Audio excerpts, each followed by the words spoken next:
Full shit, you know what I'm saying? Like, it's some social shit for everyone, you know what I'm saying? Like, I made this be myself, so hear me. Woo!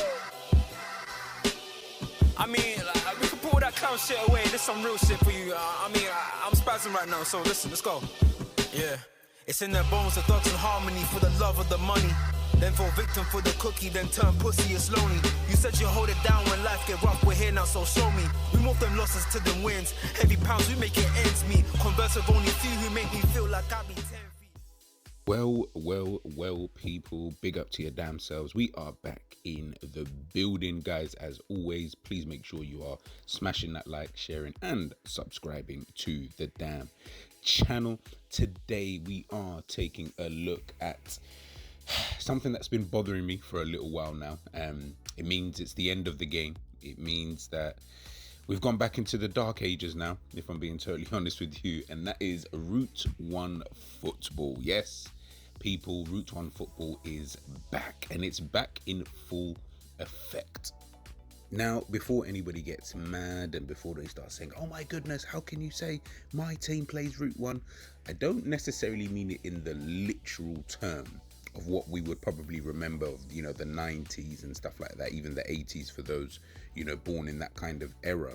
I mean more or less in the kind of modern day, you know, version of that, to be honest with you. Of course, you know, some teams do generally play in that kind of way, and again, I've got no problem, by the way, either way. I mean, I'm a tiki-taka man. Unfortunately, that's just what I like to see in terms of, you know, my teams, but I understand the need for being able to play that Route 1 football. And it does seem, you know, that football kind of looks like it's heading back that way, to be honest with you. You know, less and less teams are starting to play out from the back now. You're only getting a few teams doing it, whereas, you know, a few seasons ago you kind of saw quite a lot of teams doing that, you know, trying to play out from the back and, you know, passing out with their defenders, and defenders start splitting and all of this kind of thing, you know. But now you're starting to see it less and less, and I think this season, especially in the Premier League, when I've watched it, you're now starting to see a lot more teams go a little bit more Route 1, a little bit more long ball. Let's get the ball further up the pitch. Let's see if we can get it to our striker who can make it stick, and then we can bring others, you know, into play, and then we can start playing our football, as opposed to trying to play that football at the back.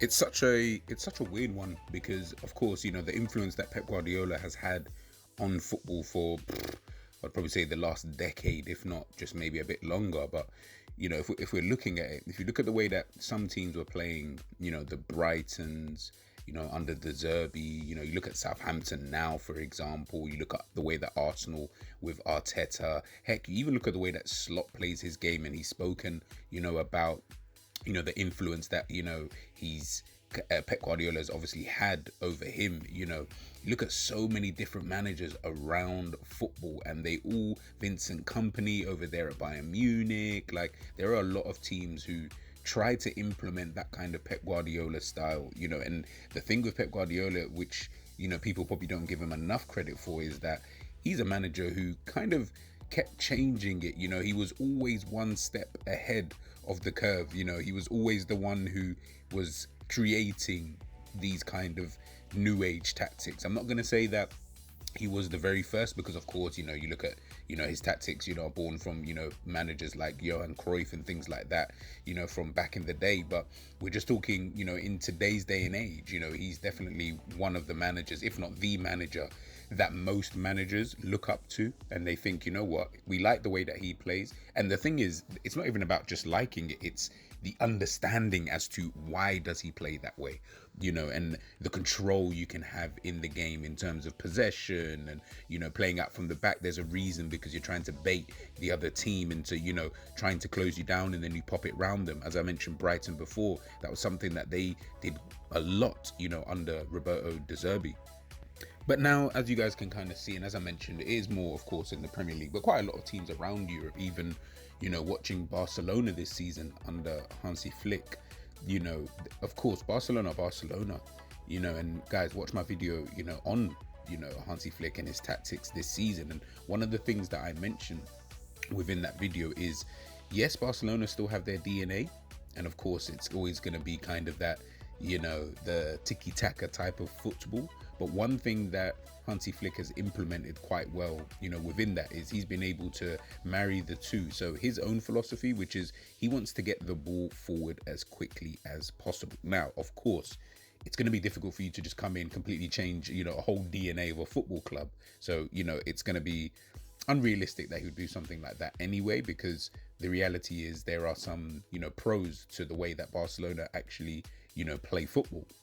So, of course, once he's kind of come in, he's tried to marry the two, as I said before. So, yes, the team will try go from back to front a little bit quicker, but there's still elements of their game, which is we need to keep the ball, keep possession, and keep the ball kind of ticking before we do play that pass. But we have got the runners, the Lamine Yamals, the Rafinhas, Dani Olmo, and people of that kind of ilk. But at the same time, we are trying to go from back to front, so we will try and run in behind. But of course, that then leaves potential spaces, in around the pitch.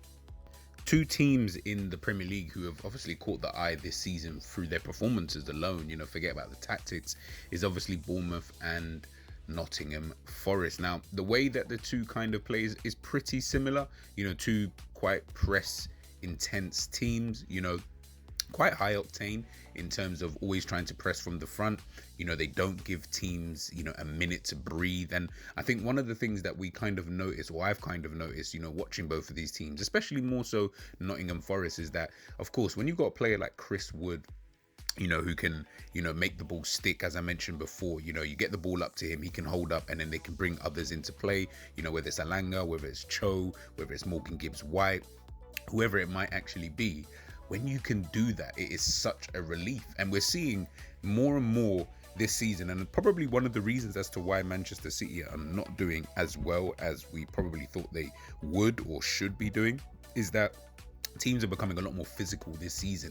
And with being able to, release the pressure, from their back line as opposed to playing out from the back, now we're starting to see teams wanting to duel a bit more, especially in that middle of the park, especially with their striker, even Isak to a certain degree. When we're watching him with Newcastle, again, Newcastle can play football. They have got, brilliant players who can do that. But what they will sometimes do is they will go long, whether it's to go long to find Anthony Gordon out there on the left, whether it's to go long to try and hit Isak, as we saw, against Arsenal the other day.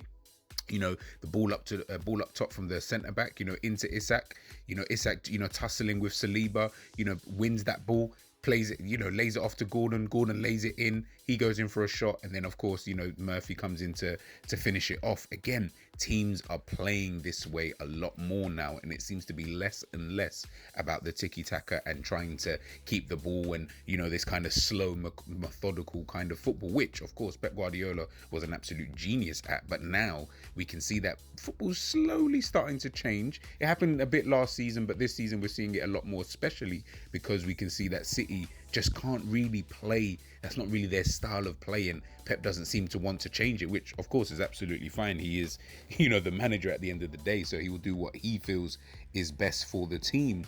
But ultimately, if others have started to move on and your style is starting to become a little bit played out, then what do you do? As I may have mentioned before, you'll even see it with things like goal kicks.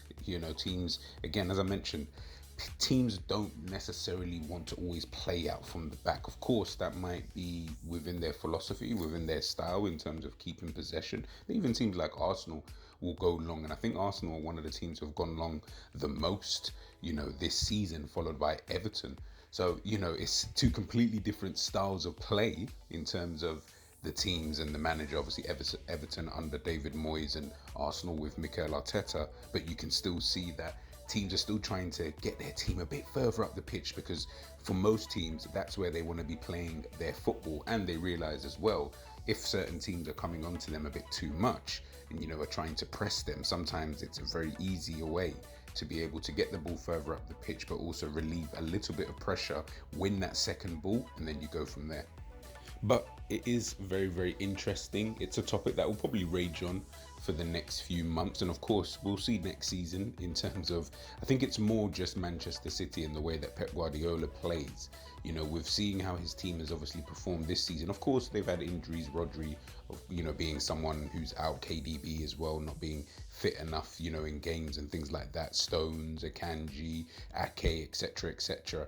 Of course, we're not being able to really see the full repertoire of what Manchester City could do if they had these players, you know, for a full season. But ultimately as well, you know, there are other teams in the league who are also trying to play a different style of football to be able to combat that. And at the moment, they are playing pretty well, as I mentioned before, of course, and I will keep talking about, you know, the Bournemouths, the Nottingham Forest, the Newcastles of this world.